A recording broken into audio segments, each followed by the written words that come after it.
The year 2016, what a year to be alive. The controversies keep rolling in. The latest is from the Okoye household. Peter Okoye says he doesn't want Jude Okoye to manage P-Square again. Kolo Okoye signing Jude Okoye. What are your thoughts? You know, 2016, what a year to be alive, like you said.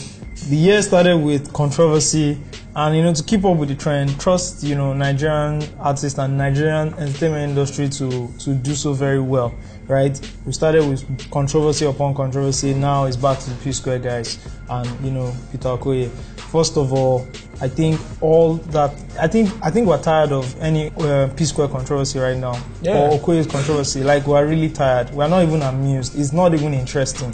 If you see an Olamide and Don Jazzy have a verbal throwdown, it's interesting to watch, right? But anything with P-Square right now, no, it's not fresh. You know, after they used their wedding and the marriage and the whole controversy around that, you know, as a PR, whether it was PR or it wasn't a PR stunt 2 years ago, and they dropped the album, they were done musically, you know. So right now we should be seeing, because these guys are in their own fields, they are legends. 14 years in the game. 14 years in the game, 5 fantastic albums, you know.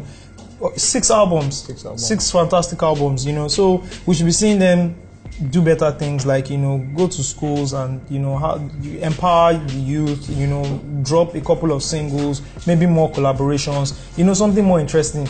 But, you know, for you to come on Twitter, first of all, why does everybody have to go to Twitter? That's digital, you know. Do you really need to do that? Do you really need to do that, knowing fully well 24 hours later you're going to apologize? But he has to express, it's spontaneous. You don't need to express yourself. What's Peter Okoye saying? He says he doesn't want Jude Okoye to manage P-Square anymore. Yes. Does he need to make that statement public?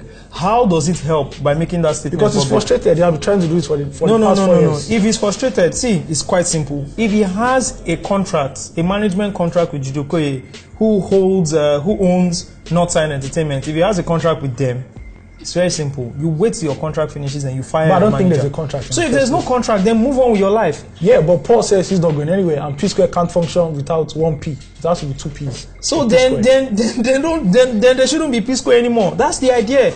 Yeah. Okay, so when you're in a group and you have a different ideology about the group, it can be musical or creative ideology or business ideology, whatever, right?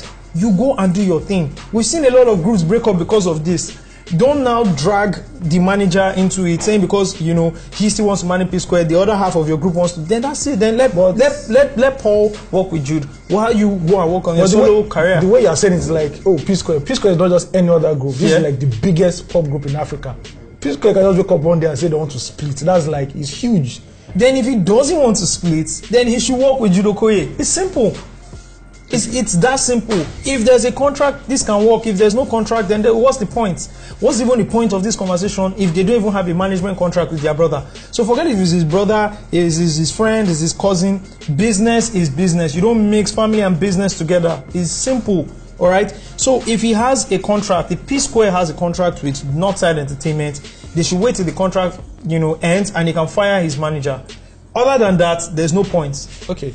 This controversy has obviously, you know, created a lot of headlines. Now there's some conspiracy theorists out there saying this is just a PR stunt, a gimmick for them to drop their next album. If this is a PR stunt, it's tasteless. In fact, it's distasteful. If this is a PR stunt, then it's the wackest PR stunt I've seen after Skippy dying. Trust me.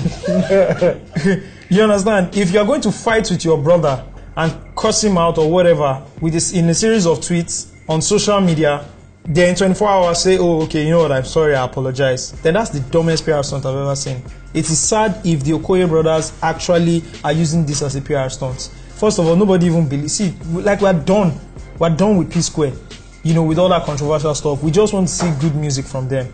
We want to get good music from them. Fantastic videos. We're done with them. Nobody, like, if you can even feel it, nobody's really hyped about it. People are just reporting it, but nobody's really hyped. Like, oh, P-Square, I hope they don't break.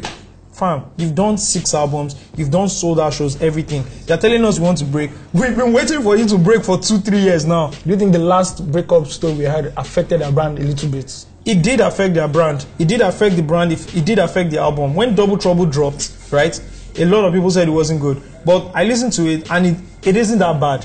But because they had stained their brand, They are messed their brand up with so much controversy. People don't care about them. Okay, but it's the same kind of mess the band is going through right now. Okay, let's forget about whether Peter you shouldn't have gone on Twitter and blah blah blah. Do you think he has a case? At the end of the day, looking at his tweets, looking at his rant, do you think he has a case to say, hey, big bro, I don't want you to mind P Square anymore? It's fine if he doesn't want. See, Beyonce fired her dad. Usher fired his mom. Usher fired his mom. Right? It's business. If you don't want to work with Jude Okoye, it's fine. It's fine. Like, it's business at the end of the day. No, you know, no family here. Everybody has made money. They've all made money. He wants to move on with his life. He has this dance competition, Dance with Peter, going on for him. He has his own solo endorsement. So he should pick it up and follow his music career like that. And if he wants his brother to work with him from time to time, that can happen. But then get a new manager. And if you have a contract, wait till your contract ends and you can move on with signing with a new manager. It's that simple. What do you think about the guy in the middle of all this, Okoye? He's not really in the middle anymore because he said he's with Jude Okoye. Do you think and I like Paul. Paul has said, you know what, I still want to stick with Jude. Right? So he doesn't care about Peter or his feelings because he has said, see, bro, I want to stick with Jude. I think Jude is going to be a good manager for me. Simple. So it means Peter needs to wake up and smell the coffee. What's the coffee? If he doesn't want to work with Jude Okoye again, he had better, you know, they can even work together. Who says Peter Okoye can't get his own manager while Jude is managing Paul? And they can actually still be function as P Square. Why can't we just think outside the box here? It's simple. Why must P Square have one manager? Why can't they have separate managers? It's all about sharing formula at the end of the day. So Jude Okoye, what are your thoughts about him as a manager? I think Jude Okoye is one of the best managers in the game, right? He's been able to, with the people he has worked with, right after the time P Square dropped their debut album last night, right? Under Timbuktu Records, shout out to Howie T. They started working with Jude Okoye. Jude Okoye has successfully managed Peter and Paul, P Square, to what they are right now. Superstars. In and outside Nigeria, in and outside Africa. He's one of the best managers we've seen in the game in the last decade. But some say he's very high-handed. So what? It has worked so far. He's been able to manage P Square. It's worked for him. And he's also handling Cynthia Morgan. And so far, she hasn't done that bad. Yes. Okay. In fact, it was when Cynthia Morgan actually signed with Northside Entertainment, we all got to see the new and improved Cynthia Morgan. So I think Jude Okoye is actually a very good manager. Okay. Let me play devil's advocate. P Square breaks up. What's the future like for Paul and for Peter? I think it's good. I think if they break up, we can now see their individual sides, you know, we all know Peter Okoye is the better dancer and the showman, and we all know Paul is the better singer, right? Peter Okoye has already, you know, started his Dance with Peter reality show, which is fantastic. I heard Paul also wants to sing with Paul. Like, you know, if these guys separate, I think it's good. Who says they can't do music individually? Who says music is the final step for them?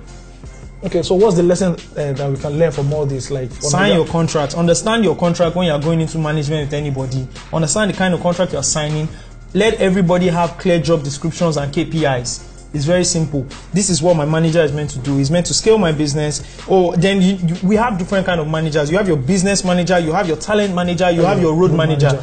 Don't hire a road manager and try to give him the job description of a business manager. We've all seen that cannot work. So you see a manager carrying the towel for the artist, and I've seen this so many times. I'm backstage with one artist. The guy who's meant to be his business manager is carrying his towel for him. He's taking pictures for him. And he's taking pictures, and you know, what's all that about? You should have a business manager who handles your business and is trying to scale your business. You have your talent manager who is in charge of, you know, whatever is in charge of, which is improving your craft, right? Understanding the kind of producers and whatever you need to work with, you know, studios and all that. So you can even double as an A&R at times. Yeah. Then your road manager is the one that takes care of your flight, your travel, public appearances, or what, all that. Don't hire one manager and expect him to do 2 or 3. It still boils down to the fact that Nigerian artists need to be educated. They are not educated enough to understand the nitty-gritty of the music industry and the business. Facts only.